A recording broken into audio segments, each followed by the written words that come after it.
field, comme ceci, slack field, comme ça, max length, comme ça, égale aussi 250, comme ça, slack field 250. Mais maintenant on peut arrêter là pour le slack.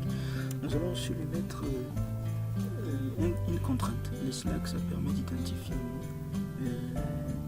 ça permet d'identifier quelque chose d'une façon unique. Maintenant, il faudra éviter à ce que plusieurs posts ou des posts publiés à des dates différentes puissent avoir le même slide. For dates, comme ça, for date, unique for date. Donc unique pour une date. Chaque post avec la statique published devra avoir un seul slide. Donc voilà, pour une date bien précise. Voilà. Ensuite, nous passons à l'auteur. L'auteur de la poste, ce sera toujours monteuse. Foreign, cette fois c'est une clé étrangère. Foreign qui va nous venir de la table user qui est en fait une table par défaut que Django a déjà à l'intérieur de sa base. Donc voilà, par défaut ça existe déjà. C'est pour ça qu'on a importé au-dessus user si vous vous souvenez bien. Et puis ici on va dire related mail, comme ça égale thématique, comme ça.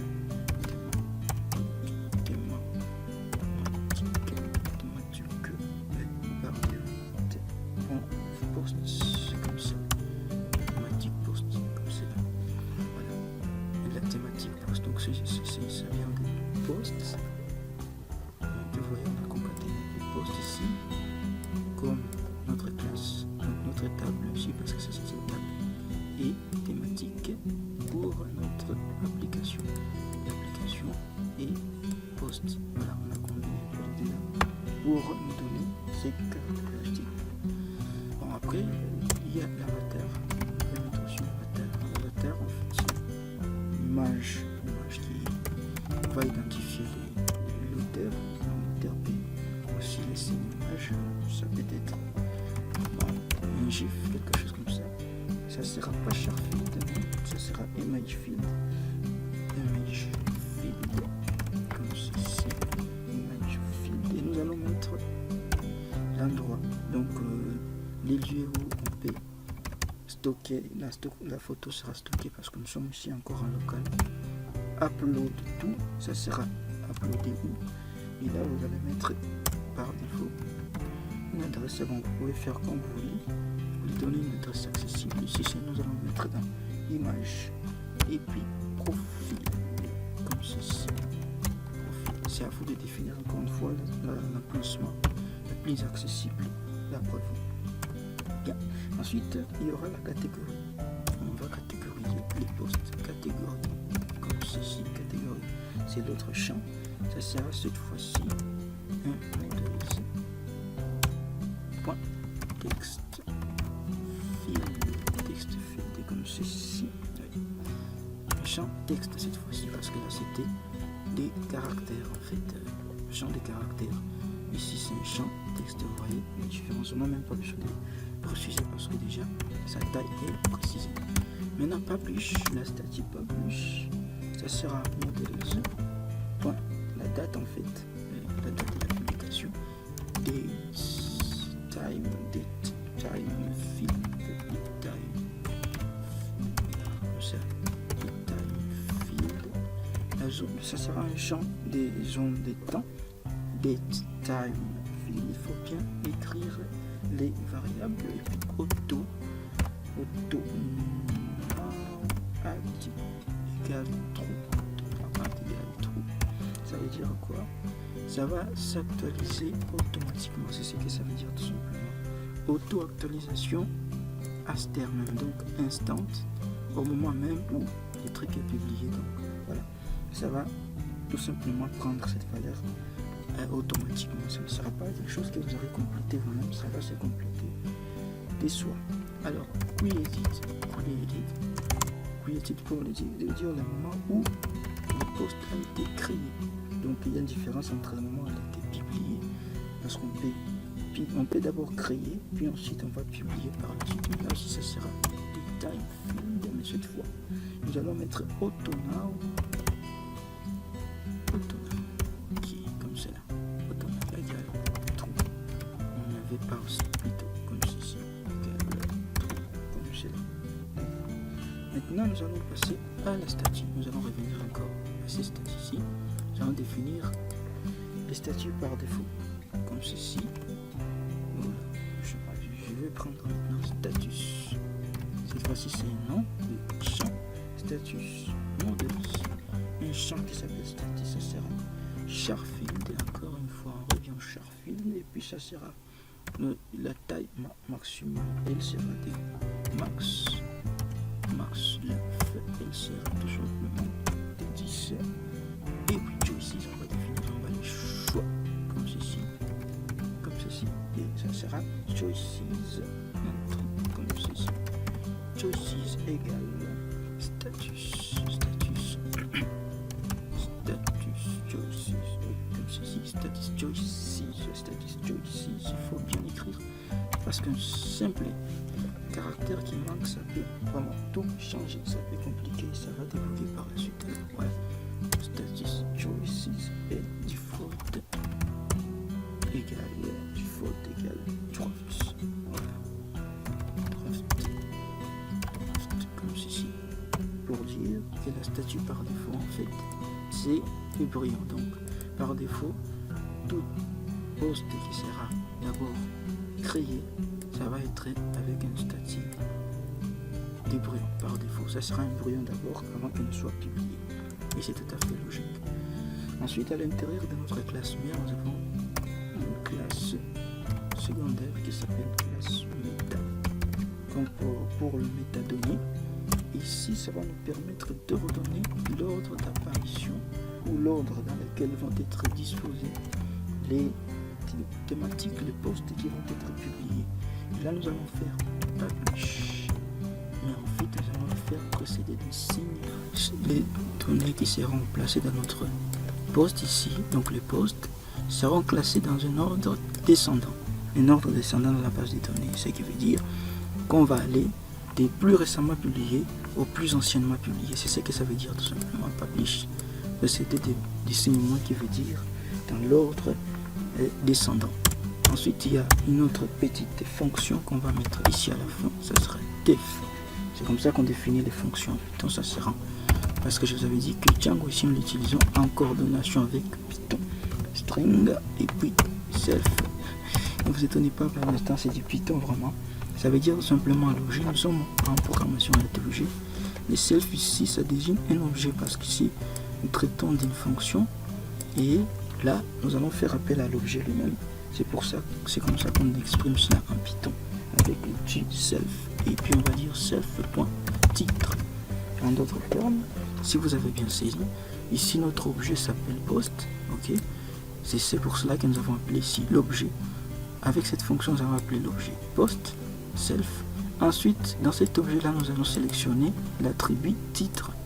Ça sera l'attribut qui va apparaître par défaut pour faire appel à notre modèle. Donc voilà, là on a fini avec le code qui est là. Alors, je vais peut-être revenir sur Slag ici.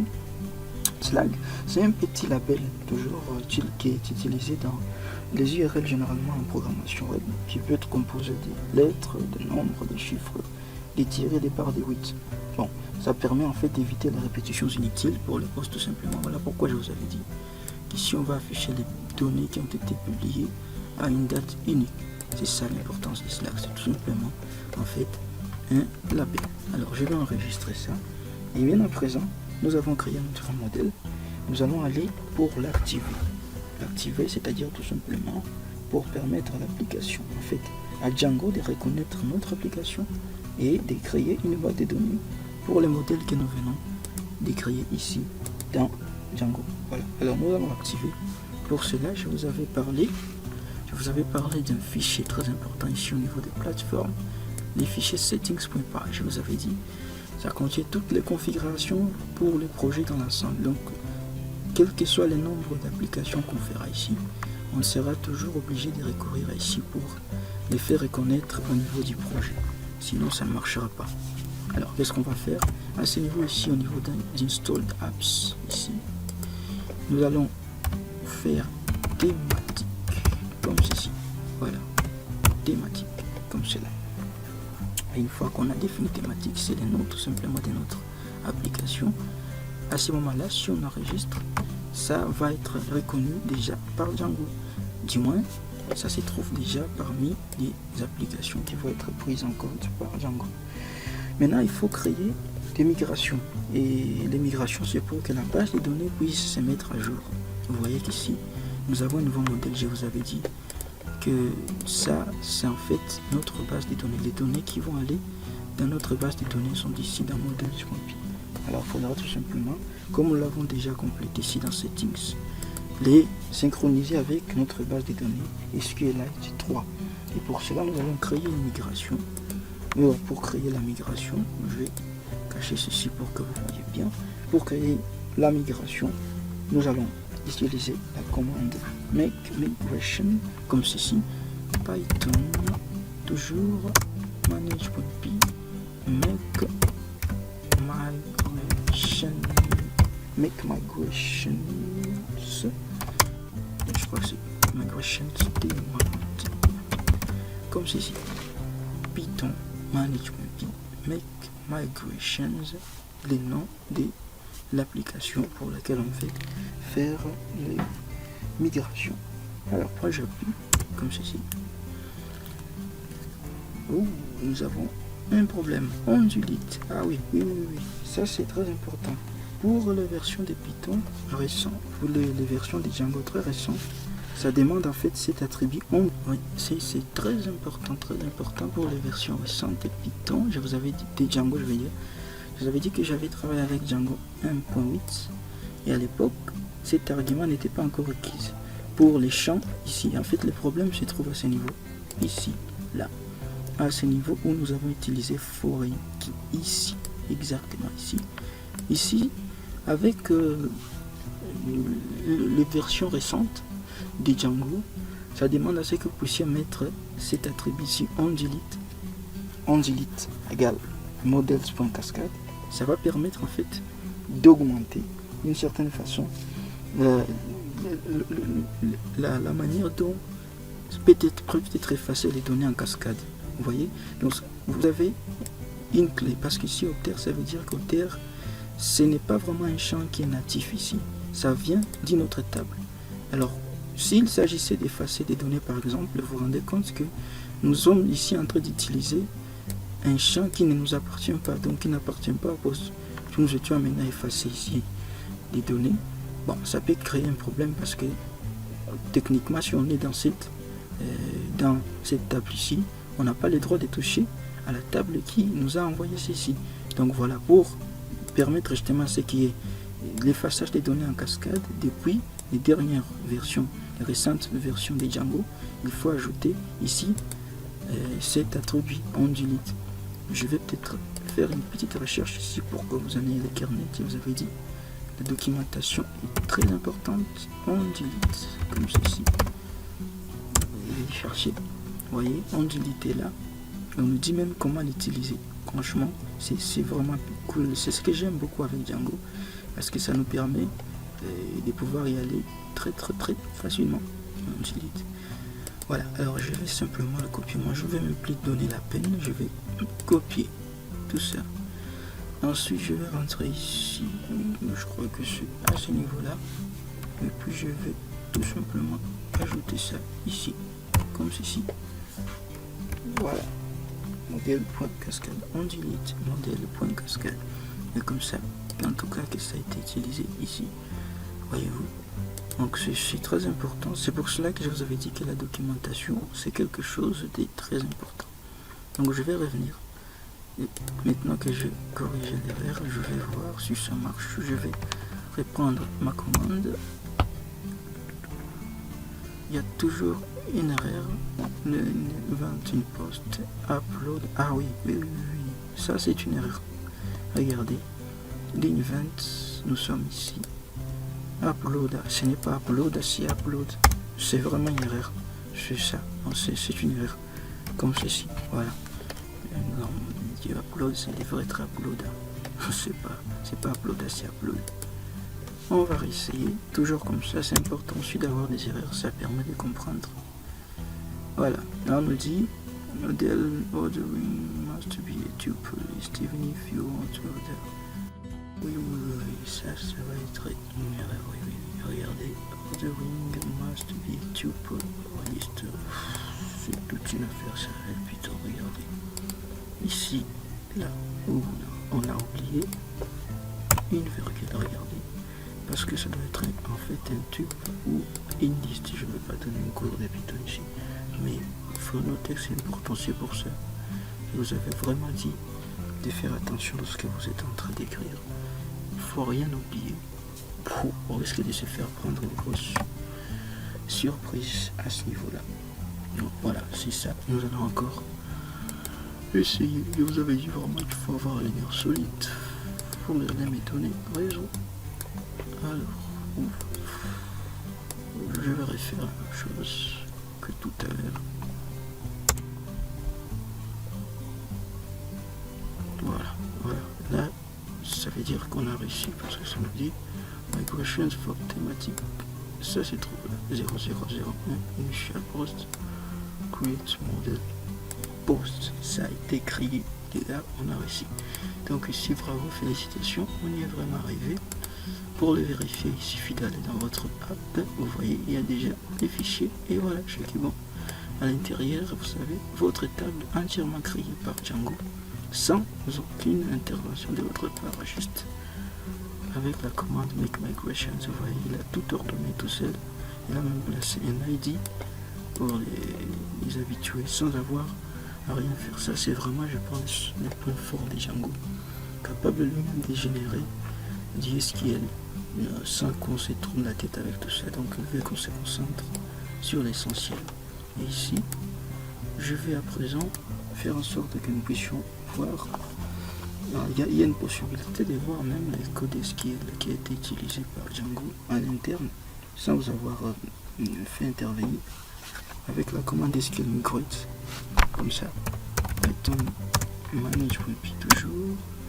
Et ce qui est migrate, comme ceci, SQL migrate.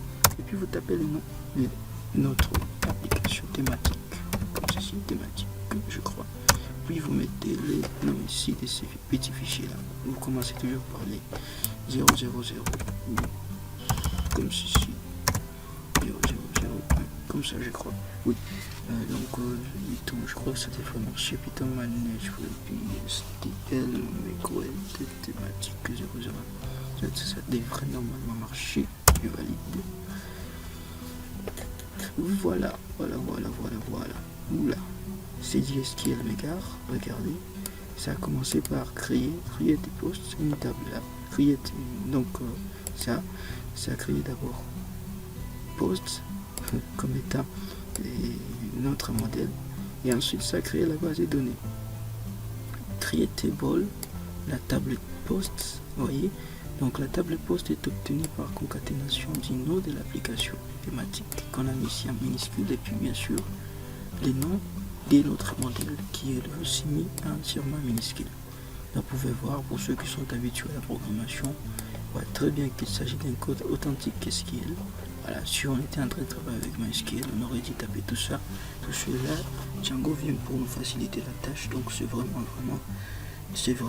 quelque chose d'extraordinaire. Et voilà, on peut changer même des trucs à l'intérieur, mais c'est vraiment automatique.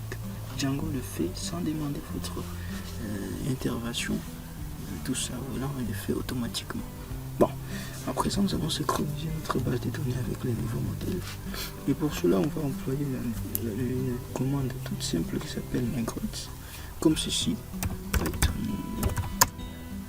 Toujours manage.py et puis migrate, comme ceci. Migrate. Ceci va permettre de pouvoir, donc, à SQL, trop fluide d'aller sonder dans les modèles. S'il y a quelconque changement dans le modèle, à ce moment-là, il va l'appliquer automatiquement et synchroniser cela avec les données déjà existantes dans la base de données. Alors là, c'est parti. Voilà. non-negotiable apply navigation thématique, tout ça, voilà. Bon. Donc, il dit non, mais parce qu'il n'y a pas beaucoup d'échanges qui ont été faits, mais si vous regardez bien ici au niveau des thématiques, normalement, vous avez déjà thématique qui est une application qui a été faite. Voilà. Alors, donc thématique ici, ça prouve qu'effectivement, nous avons été pris en compte, notre projet, notre application a été prise en compte et la table a été créée dans la base des données. Donc, tout a été fait. Voilà, c'est très important. Et là, on est arrivé à la fin de la vidéo. Je crois qu'on a fait le tour pour cette vidéo. On se retrouve pour la prochaine vidéo et on va voir le reste. Allez, à très vite.